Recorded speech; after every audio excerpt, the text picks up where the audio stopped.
Hola, buenas tardes a todos. Nos da mucho gusto y nos complace recibirlos el día de hoy en esta sesión. El día de hoy vamos a hablar sobre alto flujo en neumonías, cómo, cuándo y a quién iniciar. Y nos acompaña la doctora María Viridiana Figueroa Gómez. Adelante, doctora. La doctora María Viridiana Figueroa Gómez es doctora en medicina por la Escuela Latinoamericana de Medicina en Cuba. Es médico pediatra egresada del Hospital de Ginecopediatría número 48 del Centro Médico Nacional del Bajío. Es neumóloga pediatra egresada del Hospital de Pediatría del Centro Médico Nacional Siglo XXI y actualmente se encuentra adscrita al servicio de neumología pediátrica del mismo hospital.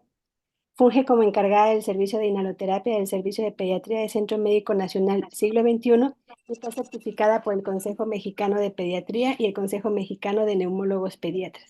Muchas gracias, doctora. Buenas tardes, muchas gracias.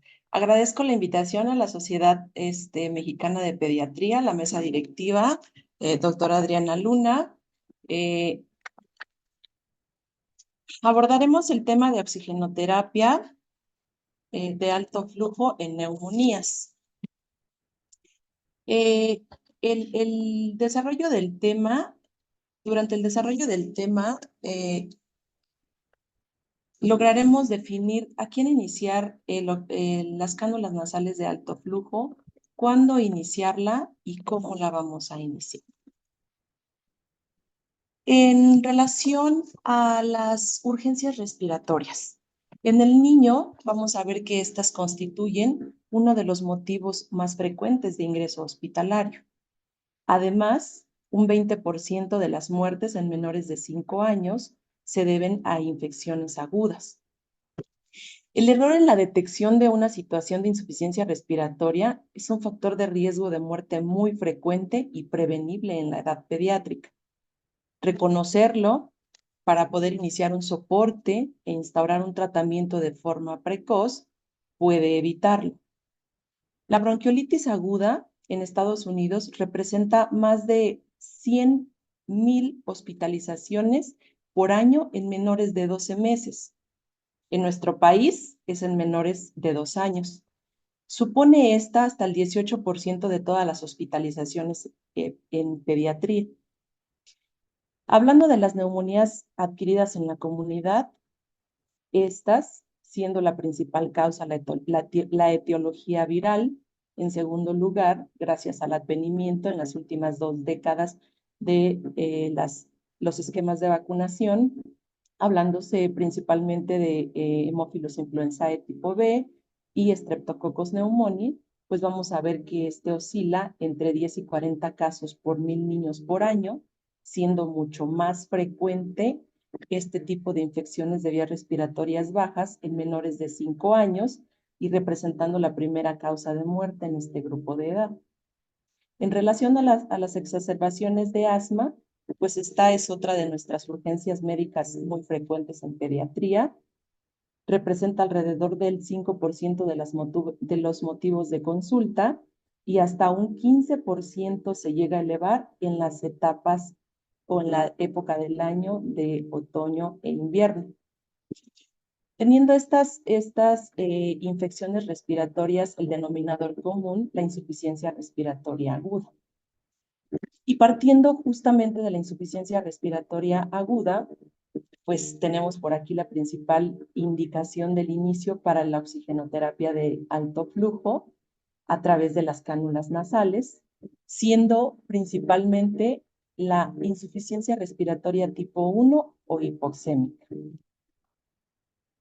Definiendo entonces de esta manera la oxigenoterapia por cánulas de alto flujo como el aporte de oxígeno que puede ir solo o mezclado con aire, que va a ir por encima del pico flujo inspiratorio del paciente, que vamos a administrar a través de cánula nasal, y este oxígeno pues va a ir humidificado.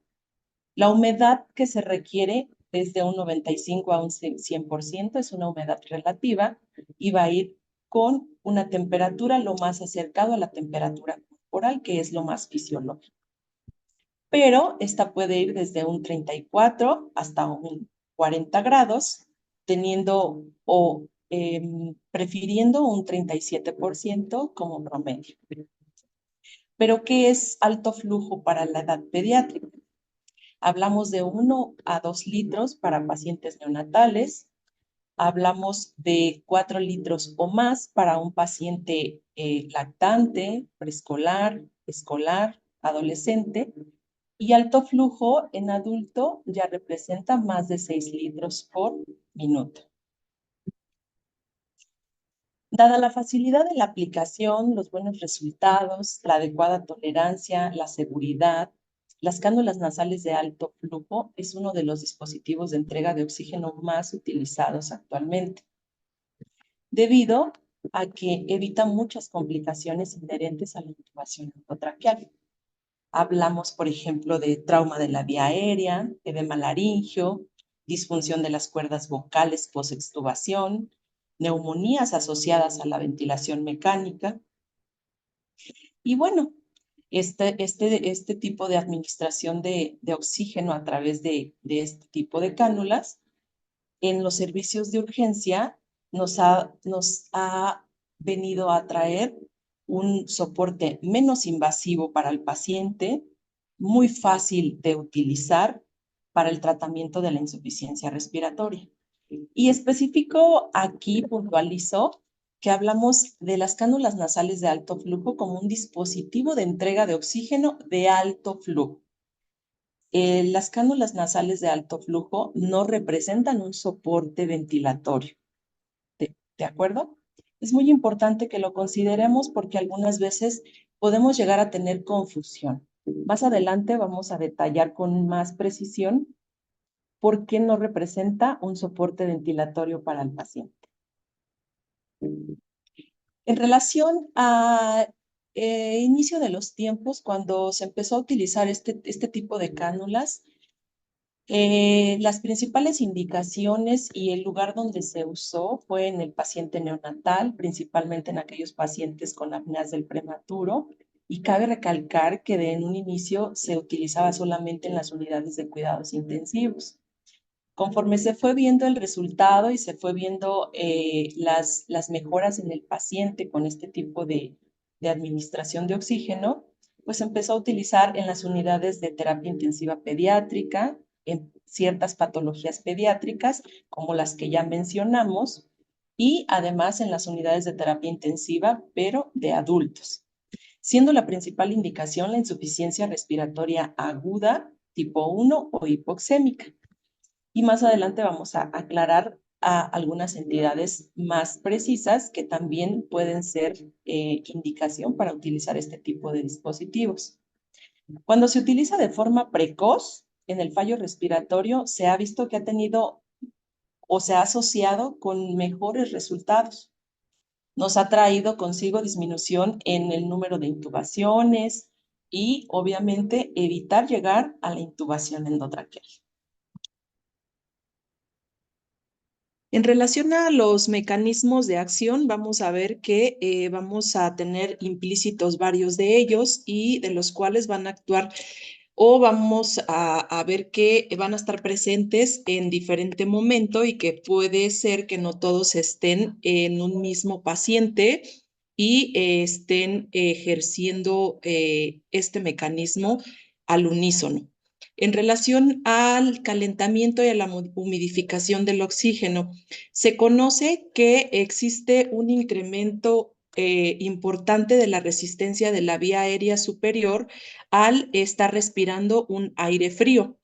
Este aire frío a nivel de la mucosa de la vía respiratoria superior va a disminuir la actividad mucociliar y va a disminuir el aclaramiento mucociliar. De tal modo que al administrarse el oxígeno humidificado y caliente, nos va a mejorar de forma significativa la conductancia y la complianza pulmonar, generando además un ahorro de energía, dado que el paciente ya presenta un patrón respiratorio incrementado y su sistema respiratorio está tratando de realizar esta función de calentar y humidificar el aire, y al nosotros administrarlo al paciente calentado y con cierta humidificación, pues nosotros estamos generándole cierto ahorro de energía al paciente. Por supuesto, en comparación con la entrega del gas seco y frío de la oxigenoterapia convencional. Se conoce que el espacio muerto extratorácico en el paciente neonatal representa hasta 3 mililitros por kilogramo. Este se va a igualar en el paciente pediátrico a partir de los 6 años de edad hasta la edad adulta y va a llegar a representar hasta 0,8 mililitros por kilo. ¿Qué quiere decir esto? Que entre más pequeño sea nuestro paciente, pues más espacio muerto extratorácico tiene y por consiguiente más cantidad de CO2. De esta manera, a nosotros lavar este espacio muerto extratorácico, generando un flujo continuo de gas fresco en la vía aérea respiratoria, pues vamos a lavar o vamos a reemplazar este espacio muerto nasofaringeo que va a contener poco oxígeno y elevado contenido de CO2, mejorando de esta manera la eficacia ventilatoria en el paciente. Y otro de los mecanismos que se va a ver implícito en este tipo de oxigenoterapia de alto flujo, pues va a ser la presión faríngea positiva. En relación a la presión faríngea, vamos a ver que al nosotros administrarle un flujo alto de oxígeno de forma continua al paciente, pues nos va a generar o nos va a originar una presión de distensión positiva. Aquí es muy importante aclarar que la literatura que tenemos hasta el momento en relación a este efecto que genera este tipo de oxigenoterapia es que se llega a generar de una presión desde 6 a 8 mililitros, a 8 centímetros de agua en la vía aérea superior o en la faringe. Y por ahí existe otra literatura que nos habla acerca de una presión que llega hasta el alveolo, que puede llegar a ser de 4 a 6 centímetros de agua. Sin embargo, es muy importante comentar que esta presión, pues es una presión realmente muy variable. Existen otras literaturas que comentan que la presión puede ser de 1 hasta 2 centímetros. Entonces, no tenemos hasta el momento suficiente evidencia que nos avale justamente la presión que llega a nivel alveolar. Sin embargo, sí hay una precisión en relación a la presión que tenemos positiva o que se genera a nivel de la faringe, que llega a ser hasta 8 centímetros de agua. Y esto, pues, ¿qué nos va a favorecer? Que contribuye a aumentar la capacidad funcional residual y el volumen pulmonar al final de la expiración. Y entonces cabe mencionar acá una diferencia significativa en relación a la fisiopatología de la oxigenoterapia de alto flujo y los dispositivos para ventilación no invasiva. La oxigenoterapia de alto flujo a través de las cánulas nasales se dice que generan un flujo continuo con presiones variables. La diferencia radica en relación a la ventilación no invasiva, que esta genera presiones fijas con flujos variables, lo cual nos marca la pauta o la diferencia entre una oxigenoterapia de alto flujo y una ventilación no invasiva. Recordemos y tengamos presente que la ventilación no invasiva siempre nos va a generar una presión continua. Y esta presión continua es lo que nos va a favorecer a nosotros que se mantenga la permeabilización o la distensión de los alvéolos y de esta manera mejore el intercambio a nivel de la membrana alveolo-capilar. Otro de los mecanismos, bien, como lo vemos aquí en esta gráfica, vemos una gráfica de flujo-tiempo. En su lado izquierdo observamos un paciente al cual se le está administrando oxigenoterapia a través de cánulas nasales convencionales. Se le está administrando un flujo de 4 litros por minuto. Vemos en el ciclo inspiratorio cómo se le administra un flujo o se programa un flujo de 4 litros por minuto a través de cánulas nasales convencionales. Sin embargo, por distintas razones que quizá las vamos a comentar en un momento, vemos que el flujo que nosotros estamos administrando o programando al paciente no es el flujo que el paciente recibe.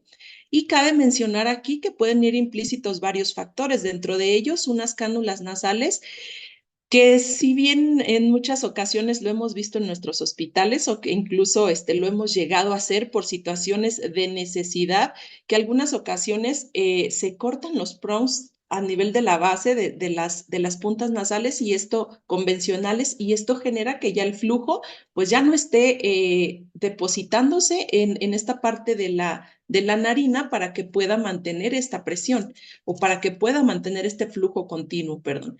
Y otro de los factores, bueno, pues es que en un paciente pediátrico sabemos que independientemente de la edad, el niño llora, se mueve, se pone irritable y pues está en constante movilización sus cánulas nasales si estas no están fijas de manera apropiada. Y eso genera que nosotros estemos programando una cantidad de flujo o de litros de oxígeno y que el paciente esté recibiendo otra, de tal modo que el flujo que nosotros administramos de oxígeno no es el flujo que se entrega al paciente. Y esto, por supuesto, va a repercutir directamente en el pico inspiratorio, en el flujo inspiratorio pico del paciente. Y del lado derecho, en la gráfica de su lado derecho, observamos a un paciente en el cual se le está administrando una oxigenoterapia de alto flujo con 35 litros por minuto, con unas cánulas nasales de alto flujo, y observamos cómo el flujo que nosotros administramos o programamos es el flujo que el paciente recibe, de tal modo que el FIO2 administrado es el FIO2 resultante o administrado al paciente. ¿A qué nos lleva esto? Nos lleva a concluir que un flujo inspiratorio por encima del pico flujo del paciente genera una disminución de la resistencia inspiratoria.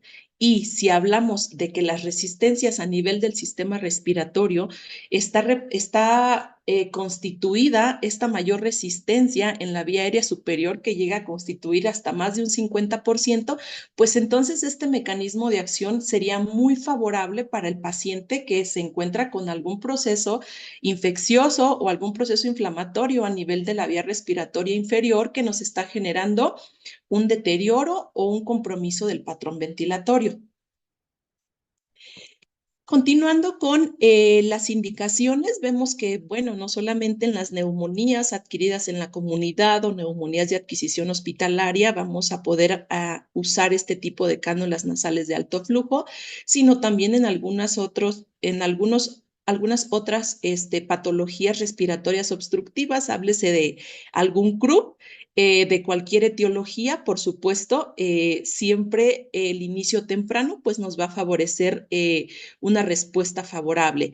Obstrucción de la vía aérea superior, de las laringitis posextubación, algunas otras situaciones que tengan que ver con sepsis, con shock, con choque de cualquier etiología, pero por supuesto en una etapa temprana. Algunos cuadros de anafilaxia y en exacerbaciones de algunas otras enfermedades respiratorias, hablemos por ejemplo de fibrosis quística, de exacerbación de displasia broncopulmonar o algunas otras enfermedades neuromusculares en las cuales tengamos compromiso ventilatorio o respiratorio. En insuficiencia cardíaca, en aquellos pacientes que tenemos con ventilación invasiva, que el paciente nos permite desescalar a cánulas nasales de alto flujo, o en aquellos pacientes que tenemos una ventilación no invasiva, que pues bueno, para su desescalamiento sería cánulas de alto flujo. Apneas obstructivas del sueño y cualquier síndrome de distrés respiratorio que involucre al recién nacido, tanto pretérmino como de término. Y en relación a el algoritmo a través del cual nos vamos a basar para el inicio de la oxigenoterapia de alto flujo, pues como ya comentamos, nuestra condición o nuestra pauta para iniciarlo es definir a aquel paciente por datos clínicos de laboratorio, es decir, gasométricos, que se encuentran en insuficiencia respiratoria aguda, tipo 1 o hipoxémica. Y entonces nuestro siguiente paso a seguir sería evaluar el grado de dificultad respiratoria con las escalas que tenemos o los scores para evaluar dificultad respiratoria en el paciente pediátrico. Hablemos del paciente neonatal, del paciente del lactante y bueno, el punto de referencia para incluir a un paciente a cánulas nasales de alto flujo sería ante una dificultad respiratoria moderada con un score mayor a 4 puntos o entre 4 y 7 puntos. Sería la pauta principal para el inicio de la oxigenoterapia de alto flujo. Hablemos entonces de el score que nosotros decidamos utilizar para evaluar la dificultad respiratoria en el paciente neonatal o en el paciente pediátrico, con un score entre 4 y 7, el paciente entre 4 y 7 puntos, o un score en una severidad de moderada a severa, es un paciente candidato a inicio de la oxigenoterapia a través de las cánulas nasales de alto flujo.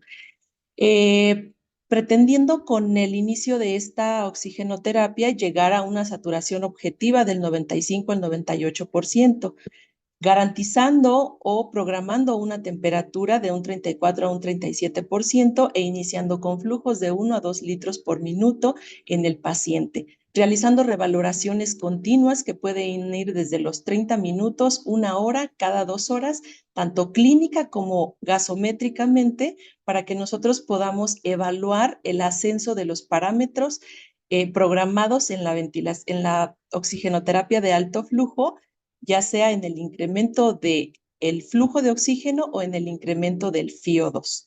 Estas revaloraciones se estarán realizando cada 1 o cada 2 horas durante las primeras 6 horas. Cabe mencionar, y es muy importante comentar, que estas revaloraciones frecuentes o continuas nos van a permitir a nosotros permitir con este tipo de soporte respiratorio o escalar a una ventilación no invasiva o a una ventilación invasiva si el paciente así lo requiere.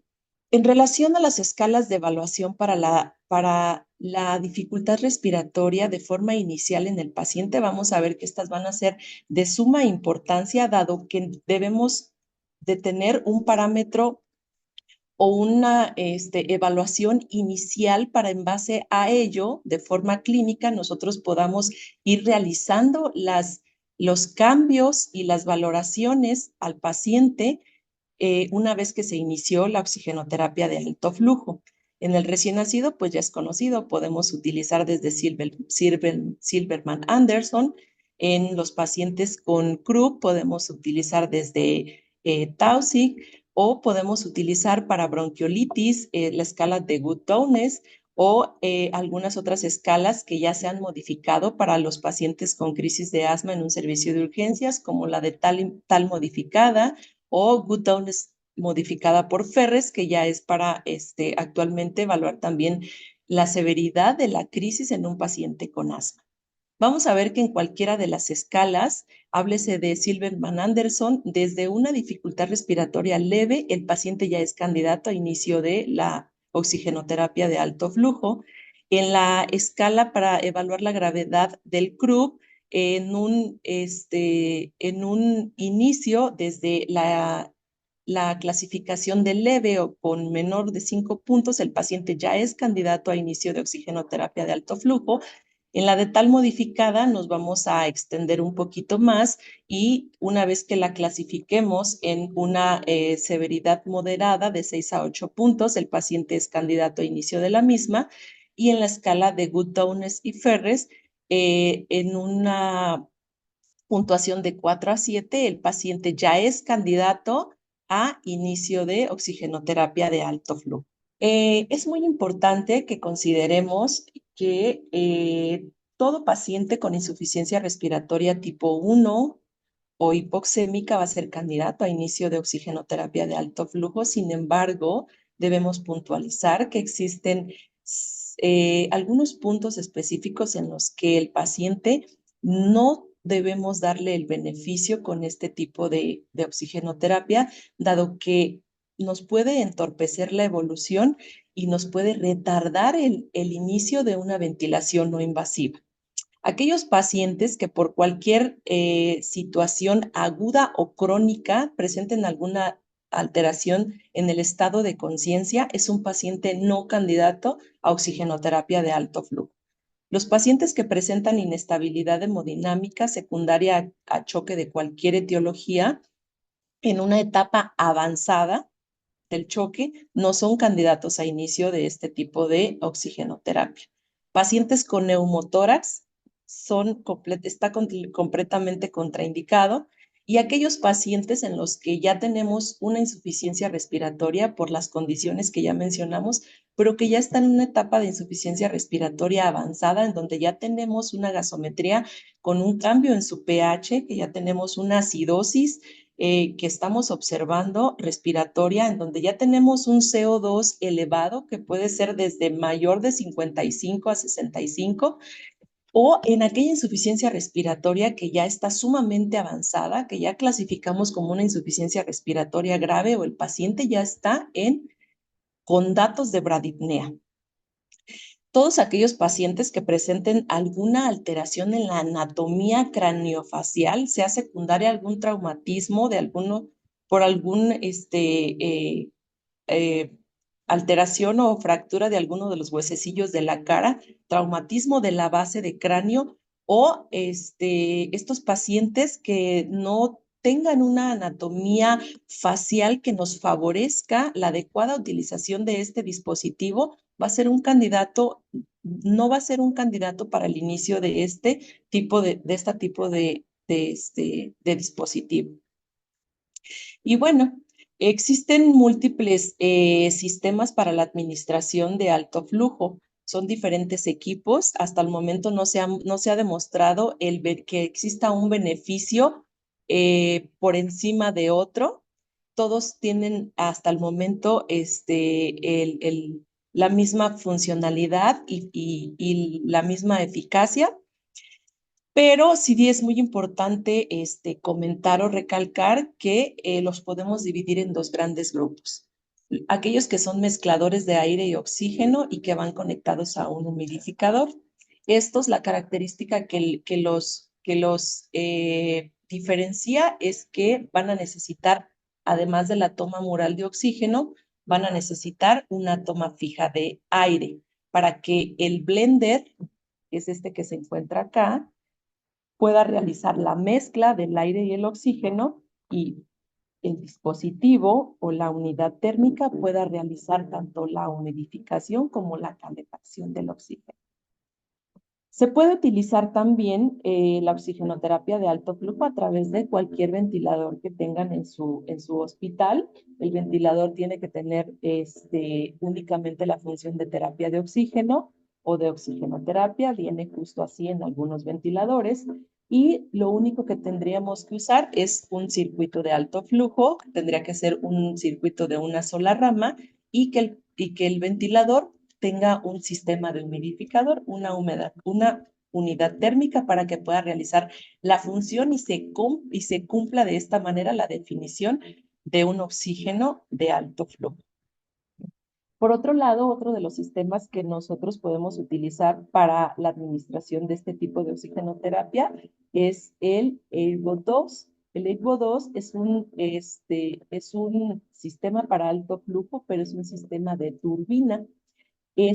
La diferencia en relación a los mezcladores o a los blender es que no necesita una toma de oxígeno, dado que ya en su composición interna tiene un sistema de turbina que toma aire del ambiente y realiza la mezcla para de esta manera suministrar el oxígeno a altas concentraciones. De manera muy general, este equipo pues tiene una pantalla en donde tiene un display donde generalmente nos marca cuáles son las alarmas, si tiene alguna disfunción el equipo, si tenemos algo conectado mal, además de que nos marca el error que está presentando, nos marca una serie de imágenes en donde nos orienta cuáles son las posibles causas para que se pueda realizar su resolución. Un sistema de encendido y apagado, y el mode, este botoncito que está aquí hasta el final, es el botón que nos va a permitir a nosotros modificar para la administración de alto flujo en un paciente adulto o en un paciente pediátrico, que por supuesto las diferencias las vamos a comentar más adelante. Y estos botoncitos que tienen las flechitas van a ser los que nos van a permitir configurar o nos van a permitir programar la temperatura, el flujo, y nos van a permitir programar el FIO2. Y el botón de alarma, que por supuesto podríamos modificarlo en relación a lo que se nos esté presentando. Si nosotros administramos oxigenoterapia de alto flujo a través de un ventilador convencional, tendríamos que utilizar se conecta directamente al ventilador. En este caso, pues tenemos un ventilador Drager en esta imagen. Es un Evita, parece un Evita B300. Se conecta únicamente a la rama inhalatoria, va conectado a lo que comúnmente se le conoce como cascada, que realmente pues es la unidad térmica, el sistema de la unidad térmica, y de aquí va a salir la rama, que es una sola, tiene que ser conectada a lo que va a ser la cánula de alto flujo para que se le pueda administrar al paciente.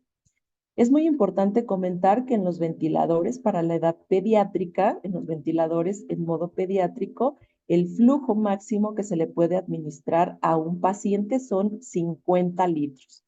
Lo comento porque existen algunos ventiladores en modo adulto en los que nos va a permitir programar un flujo hasta de 60 litros por minuto. Y bueno, de su lado derecho les pongo algunos kits que son necesarios o que se van a utilizar para la oxigenoterapia de alto flujo cuando se desescala.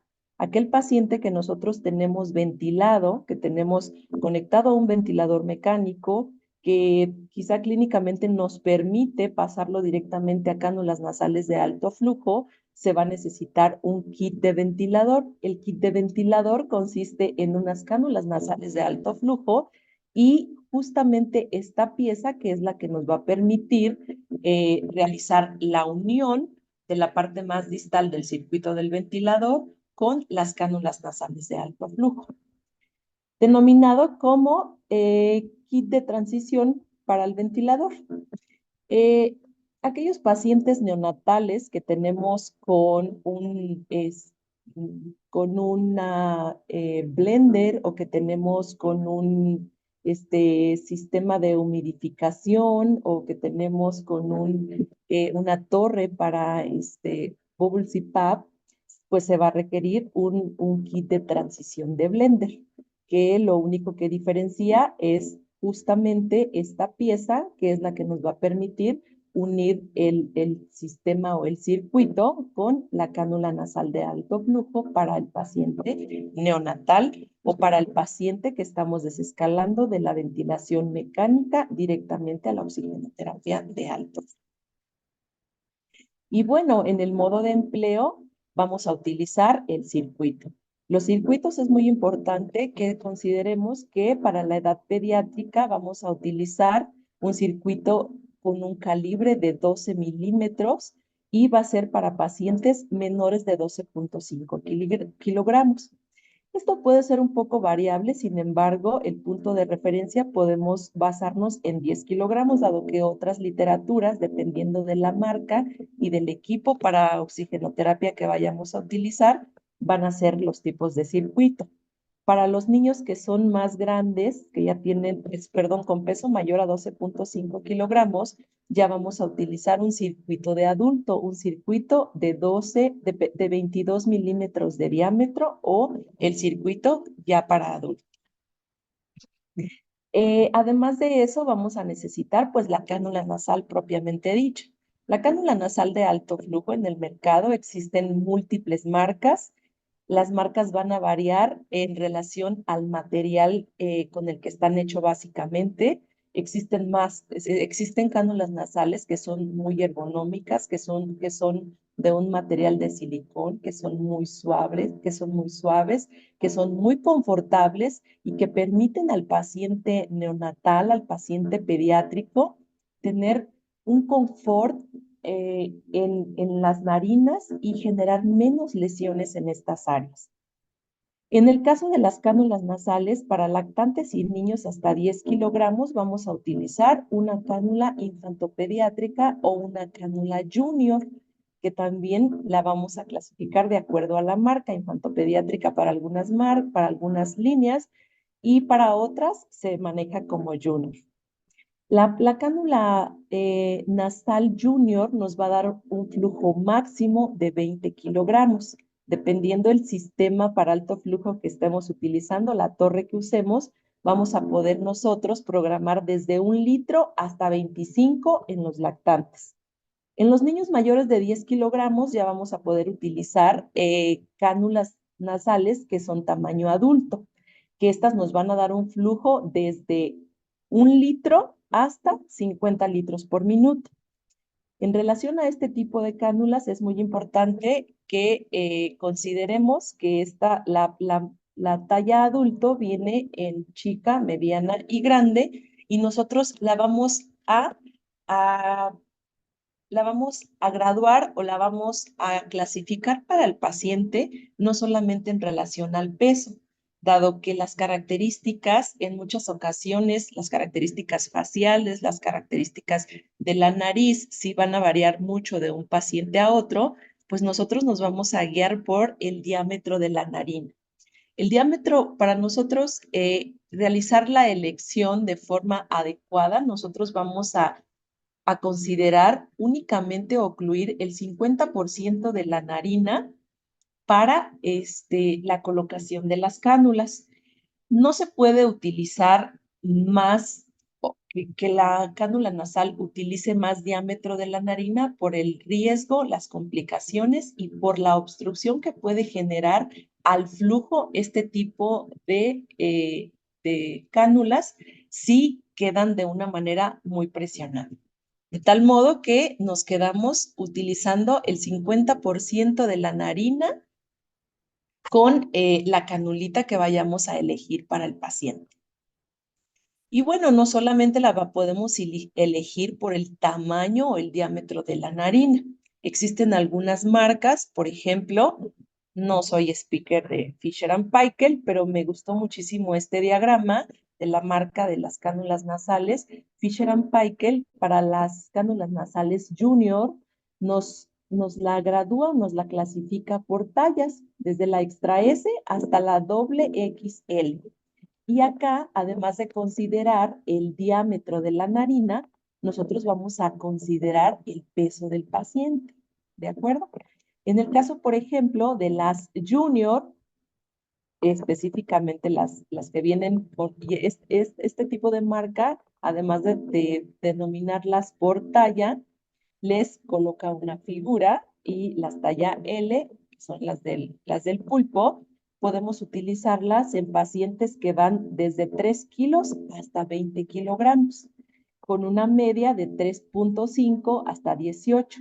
Entonces, no solamente el diámetro de la narina, sino también vamos a ver los kilogramos del paciente. ¿De acuerdo?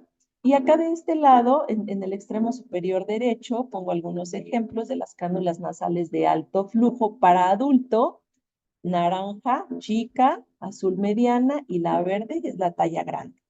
Acá les puse también esta marca, la marca que ustedes utilicen, solamente debemos guiarnos en relación a que ya les comentamos, lo que ya comenté previamente.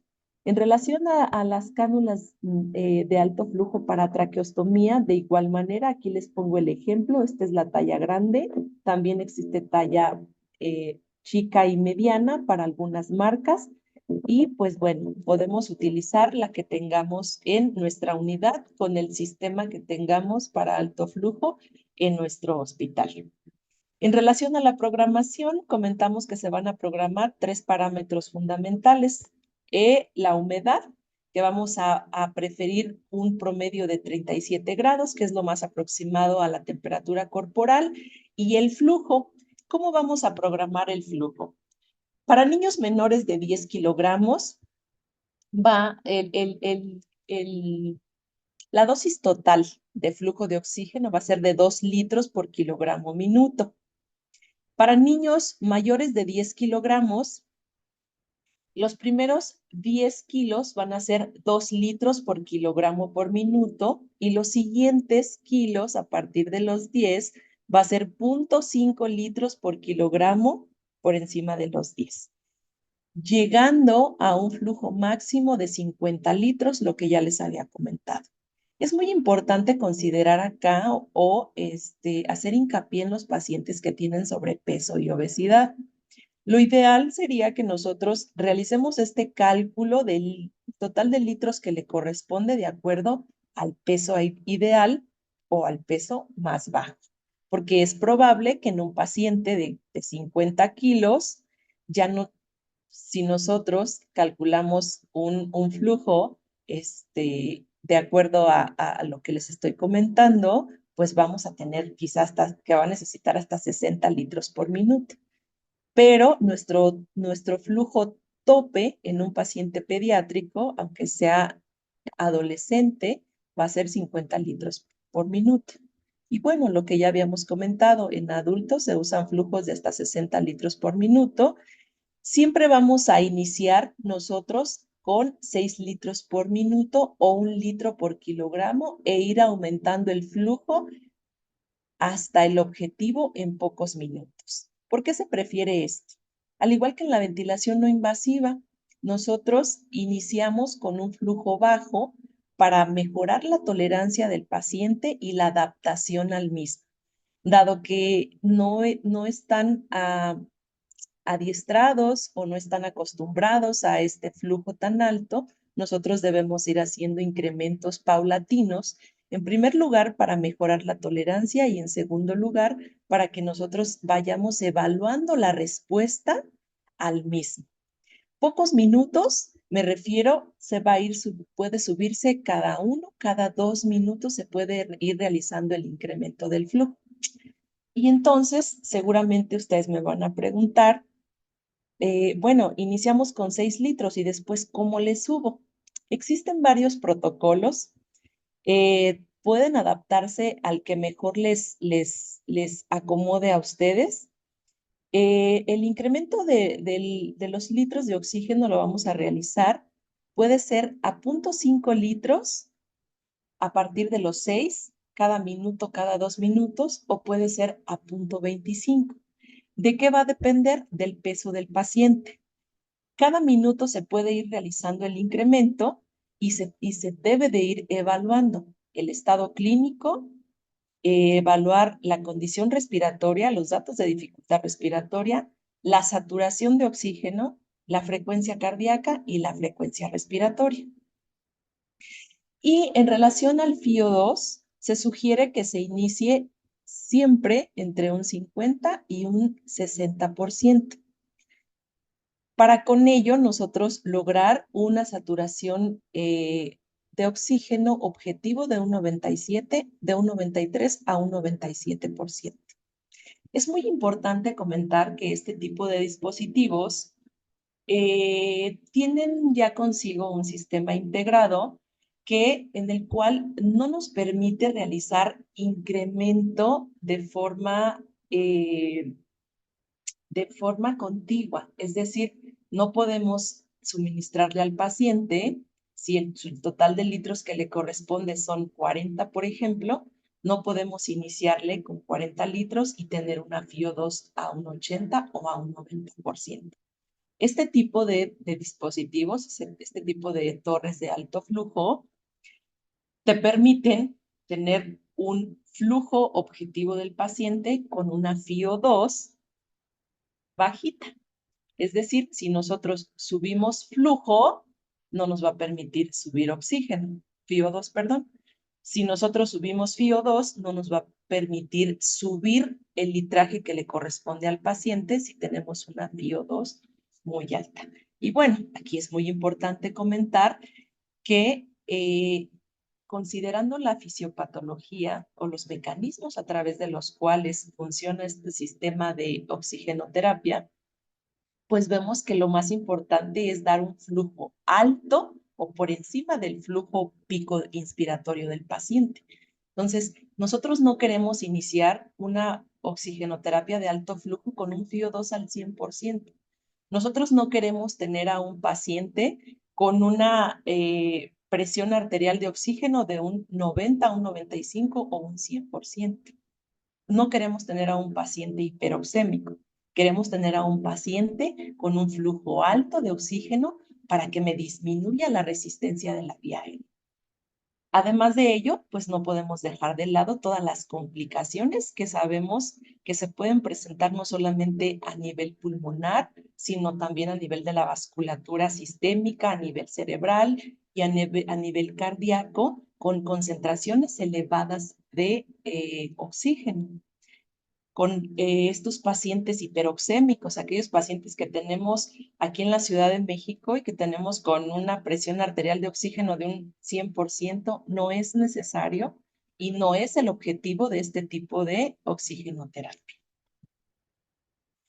Y en relación a la monitorización la vamos a realizar, como ya he comentado anteriormente, a través de los aspectos clínicos. Vamos a evaluar la dificultad respiratoria. De ahí la importancia que nosotros hayamos evaluado de forma inicial con alguno de los SCORE o de las escalas para evaluar dificultad respiratoria, la hayamos clasificado la severidad y que nosotros, una vez iniciada la oxigenoterapia de alto flujo, nosotros vayamos evaluando la respuesta, el puntaje. Inició con 7 puntos en una escala de tal modificado, posterior al inicio de la oxigenoterapia de alto flujo, posterior a los 30 minutos o a la hora, ya lo tenemos con un score de 4 puntos. Frecuencia respiratoria y frecuencia cardíaca. Lo ideal es que tengamos el registro inicial y nosotros vamos a evaluar la respuesta una vez que se haya generado un descenso de la frecuencia respiratoria y de la frecuencia cardíaca hasta un 20% de la inicial con la que se dio o se inició la terapia de alto flujo. Y en conjunto, pues vamos a evaluar que exista una disminución en el trabajo respiratorio y que el patrón respiratorio del paciente ya se vea más confortable.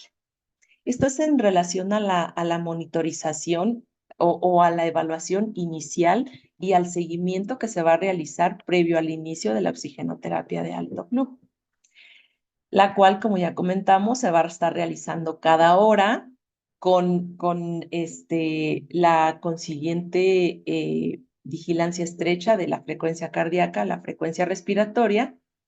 Y además de eso, podemos utilizar de forma un poquito más tangible y más a la mano el SAFI, que no va a ser más que la saturación de oxígeno entre la fracción inspirada de oxígeno, y esta nos va a hablar de que estamos teniendo una buena respuesta a la oxigenoterapia cuando ésta se encuentre por debajo de 95 puntos.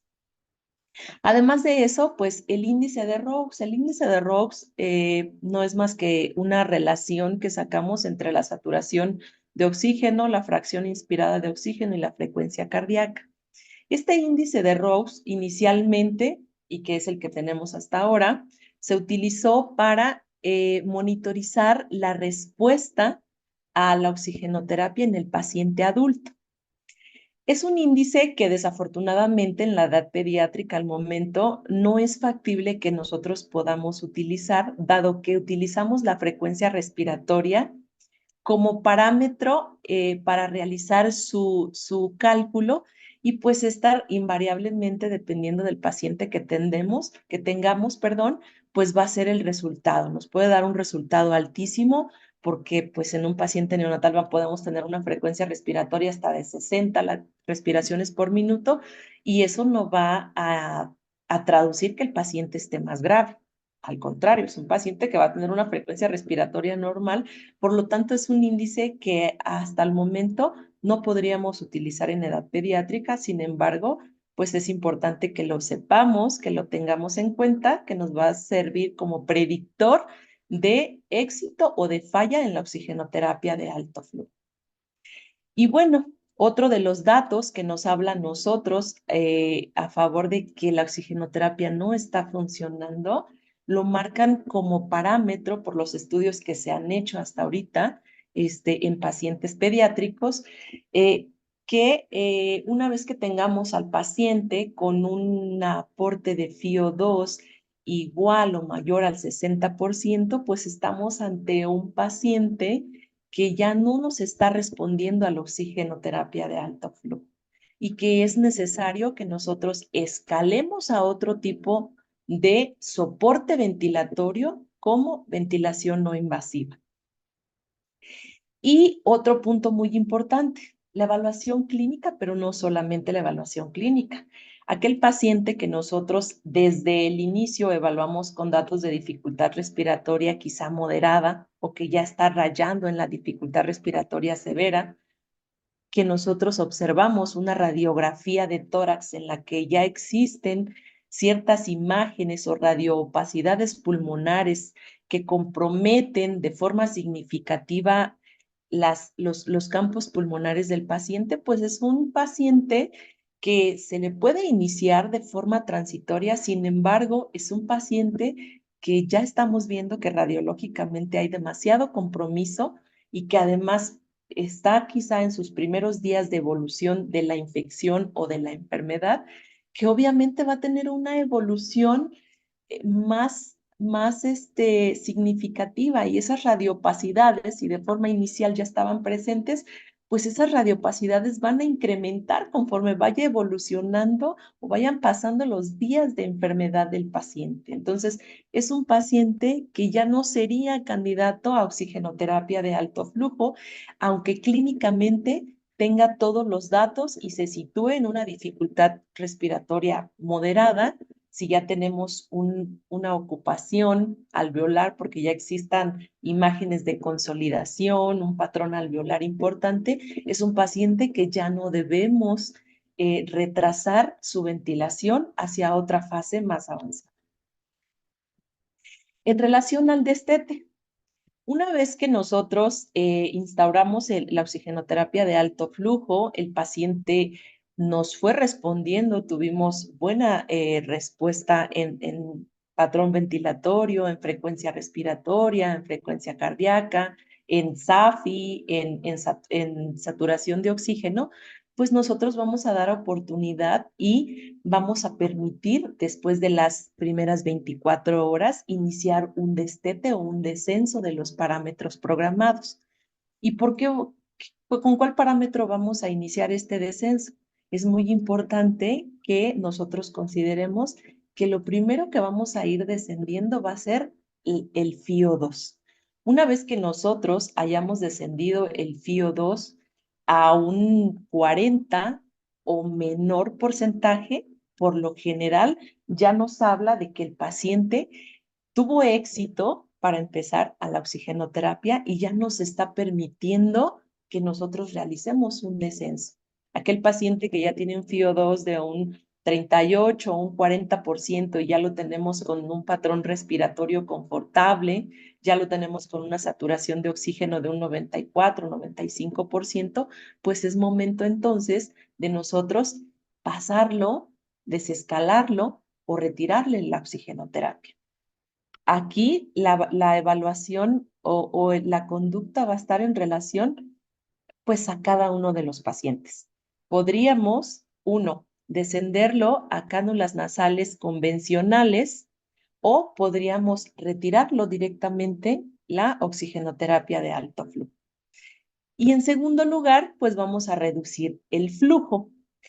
El flujo, una vez que lo tengamos en 5 litros por minuto o menos, va a ser momento en el que también nosotros vamos a poder decidir realizar el cambio de cánulas nasales de alto flujo a cánulas nasales convencionales o a oxígeno al aire ambiente. Para los niños que son mayores de 10 kilogramos, primero, como ya comentamos, el destete del FIO2 al 40%. Y en segundo, pues ya vamos a pasarlo a las cánulas nasales convencionales o a retirarle el oxígeno de forma definitiva. Bueno, hemos evaluado durante el desarrollo de la charla que es muy beneficioso, que sí nos ayuda cuando lo iniciamos en una insuficiencia respiratoria tipo 1 hipoxémica en etapas muy tempranas, en aquel paciente que no tiene acidosis, que no tiene hipercapnia y que puede presentarnos mejoría en las primeras 24, en las primeras 48 horas, pero es muy importante que consideremos que además de eso existen efectos adversos que sí debemos de tener presente y que además pueden interferir en el adecuado funcionamiento durante la administración de este tipo de oxigenoterapia. Dentro de ellos, pues bueno, como se administran altas concentraciones de oxígeno, pese a que es humidificado y es calentado, en los pacientes que son prematuros, que son pequeños o que ya tienen cierta irritación de la mucosa nasal, aquellos pacientes que ya tienen un antecedente de una rinitis alérgica, que tienen antecedentes de alguna lesión que se haya generado a nivel de la mucosa nasal, pues va a ser un factor adicional que nos puede condicionar cierta irritación de la mucosa nasal. Aquel paciente que nosotros tengamos con oxigenoterapia de alto flujo, que vimos que nos generó buena respuesta, que estamos teniendo una adecuada evolución y que de forma súbita o de forma abrupta nos genera un deterioro del patrón ventilatorio o nos genera incremento en la frecuencia respiratoria, polipnea o desaturaciones de forma súbita, pues debemos de considerar un síndrome de fuga aérea. Háblese de un neumotórax o un neumomediastino debido a las altas concentraciones o al alto flujo que estamos administrando al paciente. Y algunas de las otras efectos adversos que nos puede generar o complicaciones durante la evolución va a ser sangrados de la mucosa nasal y bueno, son altas concentraciones de flujo, puede generarnos cierta distensión gástrica. De ahí la importancia de tener una vigilancia estrecha y trabajar de la mano con el servicio de enfermería para que se pueda realizar de forma precoz desde la colocación de una sonda nasogástrica, si fuese necesario, hasta el retiro de las mismas, si está generando cierta complicación a nivel abdominal. Y bueno, para concluir, vamos a mencionar entonces que la oxigenoterapia por cánulas de alto flujo tiene un rol muy importante para el tratamiento temprano de la insuficiencia respiratoria tipo 1 hipoxémica. En la bronquiolitis aguda ya vimos que es una de las indicaciones. En las crisis de asma se ha visto que en las leves a moderadas de inicio temprano ha tenido buena respuesta y el mayor riesgo del uso de la oxigenoterapia de alto flujo para cualquier paciente es que retrase el inicio de una ventilación o de un soporte respiratorio superior. Y la monitorización continua pues va a ser imprescindible para que evitemos demoras en escalar a un mayor soporte respiratorio. De tal modo que la oxigenoterapia de alto flujo no es más que un aporte de oxígeno suplementario a través de un dispositivo de alto flujo que nos va a ayudar en estadios o en etapas tempranas de la neumonía y de las otras entidades que nos causen insuficiencia respiratoria tipo 1 en el paciente y no retrasar el tratamiento de la ventilación invasiva o de la ventilación no invasiva si el paciente lo requiere en ese momento. Muchas gracias, doctora Viridiana, por su participación. Y tenemos varias preguntas de este tema que en la actualidad pues ya es mucho más común encontrar en los hospitales este tipo de terapias y que a raíz de la pandemia pues fue el boom. Tiene también muchas felicitaciones y dice la doctora María Esmeralda Muñoz. Buenas tardes. Quisiera saber cuáles son los parámetros a evaluar para conocer si el paciente está evolucionando con las puntas de alto flujo y cuál sería el destete de las mismas. Saludos. Muchas gracias.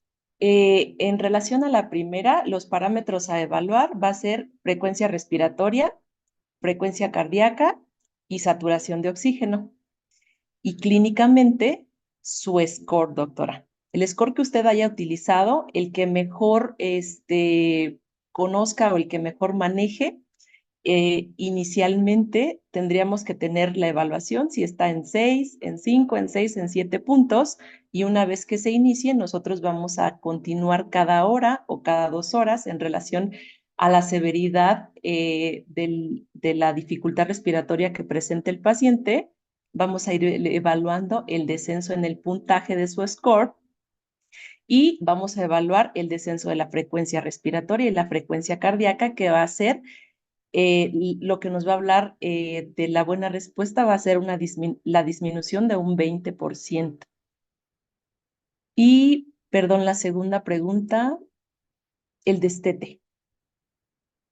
Ok. El El, destete. el destete va a ser una evaluación un poquito más en conjunto, no solamente con los datos clínicos, sino también debemos evaluar los días de evolución de la enfermedad. Es decir, en un niño que presenta bronquiolitis secundaria a virus sincicial respiratorio, sabemos que el cuadro de sincicial respiratorio en un paciente pediátrico pues va a tener una evolución mucho más prolongada. Si usted toma a su paciente en un tercer, en un cuarto día de evolución de la enfermedad, a partir de que se iniciaron los síntomas, pues nosotros tenemos todavía que considerar que la evolución o la etapa más aguda de la enfermedad pues está en su mayor acme y este puede perpetuarse algunos días más. Entonces, vamos a evaluar el inicio de la sintomatología de la evolución de la enfermedad en conjunto con los datos clínicos, y después de las 24, 48 o 72 horas no tenemos horas ni días específicos, va a ser todo en relación a el paciente en particular que usted presente, es que se va a empezar el descenso. El descenso lo vamos a realizar primero bajando el aporte de FiO2 y en segundo momento vamos a disminuir el aporte o los litros de oxígeno por minuto. Muy bien, doctora. La siguiente pregunta. Comparando con CPAP, ¿qué método provoca más eventos de neumotórax? Eh, Indudablemente, el CPAP representa uno de los dispositivos de ventilación no invasiva usado pues tanto en el paciente neonatal como en el paciente adulto. El porcentaje de complicaciones de fugas aéreas secundarios a este tipo de dispositivos invariablemente va a ser en aquel que nosotros estemos brindándole una presión fija.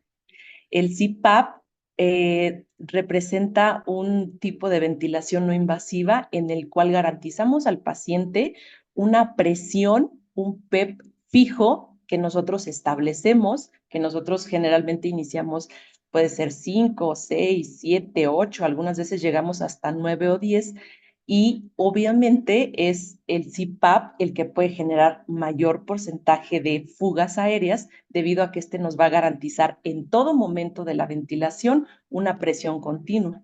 Una de las diferencias de la oxigenoterapia con la ventilación no invasiva o con el CPAP, por ejemplo, es que la oxigenoterapia de alto flujo nos genera flujos continuos con presiones muy variables, y los sistemas de ventilación no invasivo generan presiones fijas con flujos variables.